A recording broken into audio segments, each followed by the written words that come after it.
অস্ট্রেলিয়ার বৈজ্ঞানিকেরা বিশ্বে প্রথম আইভিএফ পদ্ধতিতে সফলভাবে ক্যাঙ্গারুর গর্ভে ভ্রূণ প্রতিস্থাপন করল।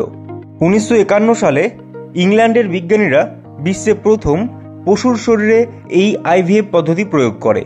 এই পদ্ধতি প্রয়োগ করে তারা প্রথম টেস্ট টিউব খরগোশের জন্ম দিয়েছিল। 1978 সালের 25শে জুলাই ইংল্যান্ডে বিশ্বের প্রথম টেস্ট টিউব বেবির জন্ম হয়, যার নাম লুইস ব্রাউন। এর মাত্র 67 দিন পর 1978 সালের 3রা অক্টোবর পৃথিবীর দ্বিতীয় ও ভারতের প্রথম টেস্ট টিউব বেবি কানুপ্রিয়া আগরওয়ালের জন্ম হয়, যিনি দুর্গা নামেও পরিচিত। এই অসাধ্য কাজটি কলকাতার বুকে করে তুলেছিলেন ডক্টর সুভাষ মুখোপাধ্যায়। তাকে ভারতে আইভিএফ পদ্ধতির জনক বলা হয়। এই আইভিএফ পদ্ধতি লুপ্তপ্রায় প্রাণীদের পৃথিবী থেকে হারিয়ে যাওয়া আটকাবে। তাই জীববৈচিত্র্য বজায় রাখতে এই পদ্ধতি আমাদের কাছে আশীর্বাদ স্বরূপ।